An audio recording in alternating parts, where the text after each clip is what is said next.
Welcome back everybody, Kaiser here for the finale in our Dark Souls 2 Crown of the Sunken King DLC run through. Now, here I'm going to show you that ladder that I missed in this little treasure room and how it leads to the Cave of the Dead, which is sort of a challenge area of this DLC. So there's the ladder right there, very well hidden I thought, because when you come into the room you're going to be all focused on the treasure and getting your grubby little hands on it, so you probably won't notice it. And as well, it's one of those ladders that are kind of the same colour as the wall, so it blends in. It's camouflage. Camouflage. Ambush ahead. See, how useful are these messages? Like, I reckon the usefulness of messages totally outweighs the annoyance of occasionally being invaded online. See, and we can hear that there are some... Yep, there we go, some bugs up here. Kill you? Oh wow, there's 3 of them. That was a tactical ambush. There's another one. Awesome. Can't go that way. That leaves 2 ways to go. There's another ladder here, so I guess we'll go this way. Across this bridge. Oh, what a nice view. Okay. This could be interesting.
And that was Rock Shield Boulder.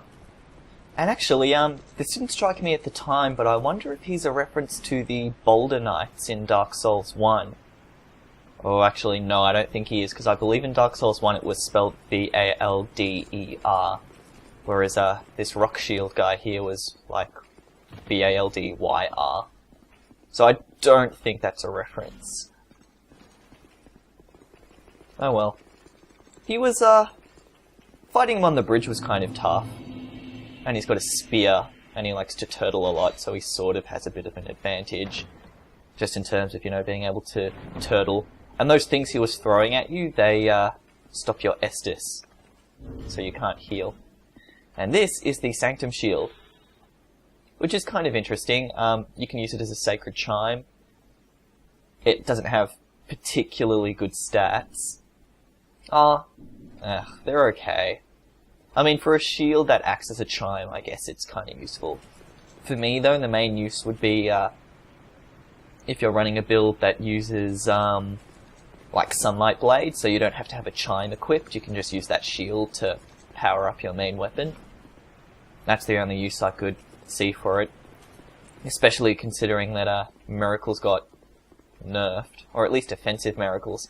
Actually, that shield would be quite useful for casting stuff like, you know, heal and, what do they call it? Last Chance, I think? No, Denial is the Dark Souls 2 version of that spell that, revives you when you lose all your health.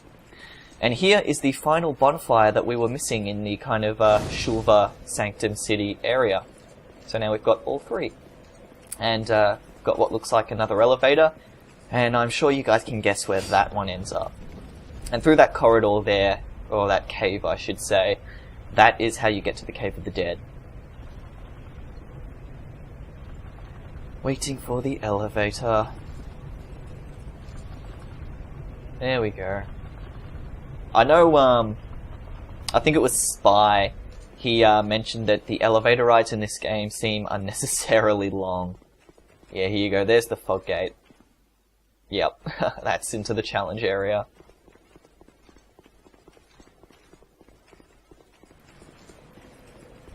There we go.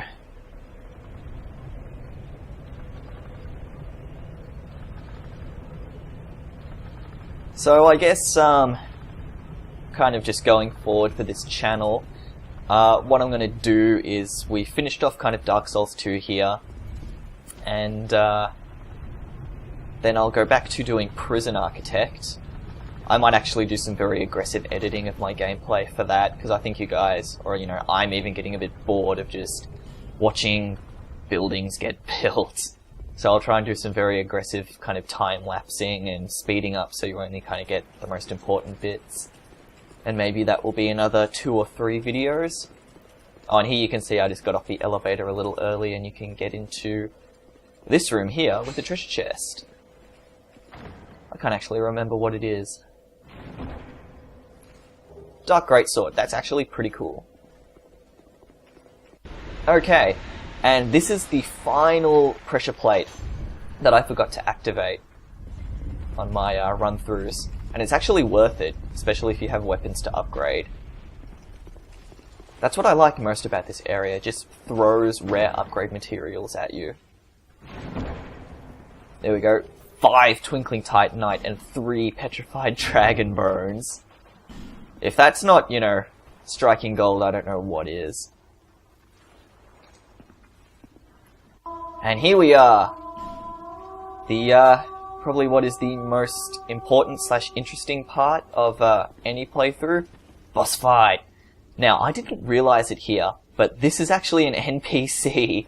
I thought it was a legit character by another actual player. And here I am just checking people out, seeing who would be who looks like a noob and who doesn't.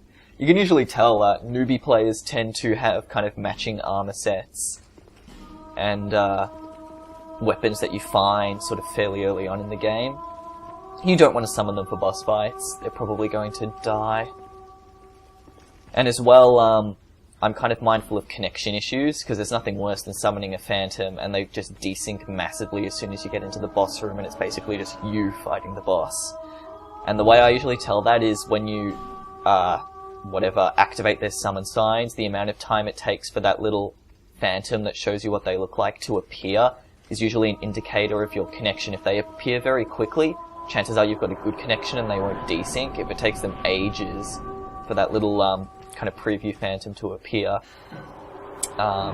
they probably have a bad connection and they'll desync. But yeah, it's the Steelheart Ellie. I mean, you don't... Like, dual Castus builds is kind of a player thing.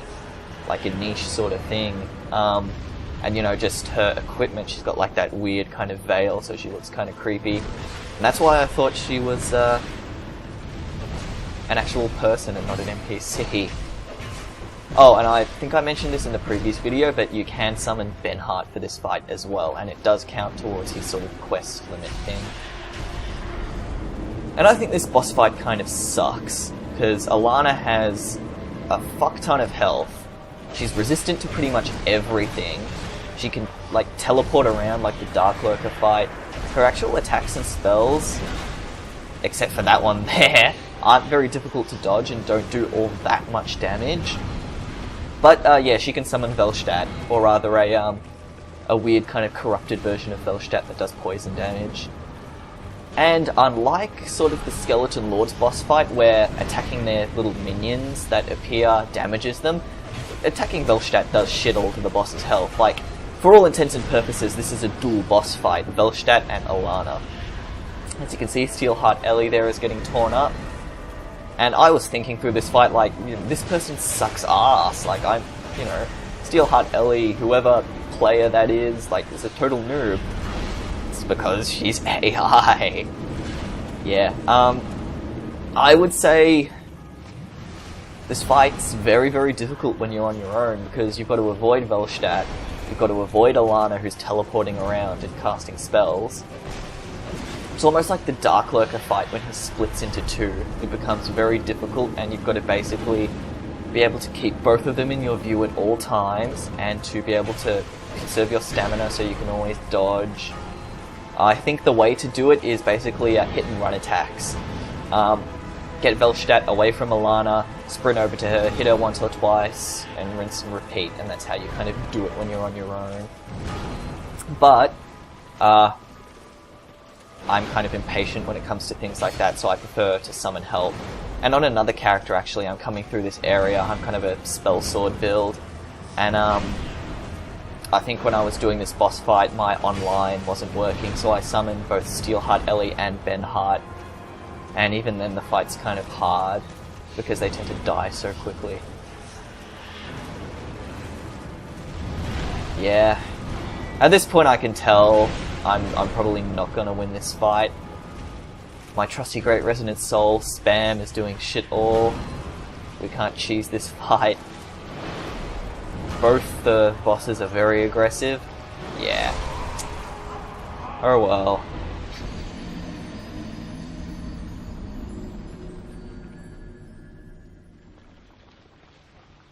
Have mercy on us. We have been defeated. Oh, and this is the secret bonfire room I was talking about. And now, we are going to summon some actual people to help us. This guy. Stars! Who looks like a fucking boss. Obviously kind of a strength, vitality build. He's got a fucking huge shield, gigantic sword, smelter armor. This guy is gonna take some, he's gonna take a beating. And here I am, I just think that he's desynced, because he's not reacting at all to anything I do, he's just standing there. So I'm like, oh, shit. And I'm debating whether to, you know, send him home or to, continue into the boss fight. There we go. Yeah. He was just, I don't know, inventory management or something. And here I am trying various different types of elemental attacks on Alana to see if she's weak to anything. She's not. I believe she's actually strong against fire attacks. And one interesting thing to note, you can't actually retrieve your bloodstain while she's talking. I've just stocked up on spells here, all the strongest ones I can find, just to try to get her health down. I really should have saved them and gone in close combat before she summons help. That's the way to do it, and then spam spells at her. Here I'm trying pure physical with Santier Spear. It's doing shit all. And here we can see... Wait for it. She summoned the 3 little pigs! Yeah, I really lucked out. If she'd summoned Velstadt, I don't know, I probably would have died again. But she summoned the 3 little pigs, which apparently is very, very rare. They have a lot of health, but they don't attack particularly quickly or do much damage at all, so yeah. We can just go to town on Alana. So you just look at Stars, he's just tanking like a boss. I don't even need to be here for this fight. He's like Jester Thomas, but a real person who won't later betray you. And here, you know, the AI of the 3 little pigs is just kind of freaking out, doesn't know what to do, they're just running around aimlessly. I know as well she can summon 3 skeletons, 3 or 4 skeletons. I think they're the only 3. Oh no, and she can also summon those weird kind of slag monsters from Black Gulch, the ones that hide in the pit of tar and kind of jump out at you. They just look like a giant hand. She can summon those, but I think that is extremely rare as well. Most of the time it's Velstadt, which makes this boss fight a total bitch. There we go. Yes! You get a lot of souls for this. And I believe you can make this kind of axe out of her soul. And I think it might do... No. Oh, maybe it does dark damage. And here, something's shaking, I'm trying to figure out what, and... Da-da-da-da! The mural is opening! Leaving a little cave we can go through. There we go, just making sure, just in case, none of our weapons break. Oh, I think here I just put down my summon sign. Because, you know, the DLC just came out, there's probably going to be a lot of people going through this area. Oh no, I decide not to. Oh well. Varty actually did a really awesome video on the lore for this kind of whole level. It was like a prepare to cry for Sin the Dragon. I reckon he outdid himself. It was really well put together. Some really awesome kind of relevant lore. It was really awesome. I've said that, like 3 times now. It was very good, very informative. I reckon it's his best prepare to cry to date. So if you're interested in the lore for the Sunken City and the Dragon Sanctum and what the hell's going on here, you can go check that out. And here I am, just seeing who I want to summon. One thing I think was kind of, there we go, we've got a Dragon Bro there. We know he's a fucking boss. He's earned that armor through much PvP. He's a good player. I think we actually end up summoning him. Yeah, we do. Transcendent Eddie. Eddie has become a dragon. Actually, right after sort of this DLC playthrough, I go and join the Dragon Covenant, and I do the required amount of PvP to become just like Transcendent Eddie. And the dragon armor is fucking awesome. Like, it weighs almost nothing. It has good defense. No poise though, which is a shame. And here we have Weakness Core. Remember that spear that was stabbed through a certain dragon? Yeah, that's his weak spot. There we go. Sin the Dragon! Gives a Godzilla-like roar. Yeah. A lot of people have been calling this boss fight cheat. I don't know. I didn't really think so. Maybe because I beat him my first time with summoned help. Yeah. He's not as nasty as the Ancient Dragon, but he likes to fly around a bit more. He has about as much health though. There we go. Sin don't care about wrecking his home. He don't care. These Aztec people will just build him another. Yeah, he loves to fly around. Run towards his tail. And yeah, he can spit poison, I believe. Sin, that hurt. Arr. Arr. Oh, back to what I was sort of starting to say before. I think it was a little, maybe not so well designed that they had 2 boss fights literally straight after each other. And yes, you can chop off his tail, but unlike Dark Souls 1, you don't get any cool weapons. But yeah, basically going straight from Alana to Sin, I just think is not very good pacing. I reckon they should have had Alana, that boss fight, be at the very start of the Dragon Sanctum. And then you have to go through the Dragon Sanctum, like the big ziggurat thing, and then you get to Sin. I reckon that would have been much better pacing, because it's like, oh, you know, I've been through the whole of this DLC pretty much, and we finally have a boss. Then it's like, oh, there's, you know, the final boss right after that. It's just kind of, As you can see, I'm not doing very much damage to him, even with this lightning dark drift. I think maybe you can do decent damage if you hit his weak spot, where that giant spear is sticking out. Or maybe he's just kind of strong against everything. I mean, our character doesn't have particularly high, you know, it's not capable of dealing high levels of damage with a sort of a weapon in its right hand. It was more of a rely on hexes to weaken the enemy, then go in for the kill with a nice quick katana. Or, you know, buff it if there's a particularly tough enemy. But hey. Oh yeah, and you know, since they patched the game, hexes and spells and things, none of them are particularly useful.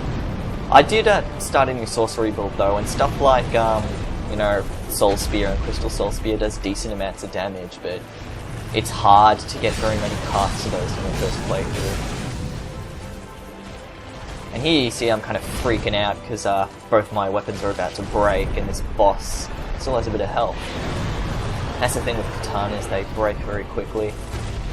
But yeah, dark damage seems to be the way to go against this guy. Dark or maybe lightning, because when we buffed our dark Uchi katana, it was doing decent amounts of damage. And as you can see, lightning spear does shit all. true to form. And now he's just going nuts with flying around everywhere. He actually looks a bit like a dinosaur. He's got like this big long tail and this big long neck for balance. Or maybe I'm just saying that because I was rewatching Walking with Dinosaurs. And I've had sort of dinosaurs on the mind. There we go, he's dead.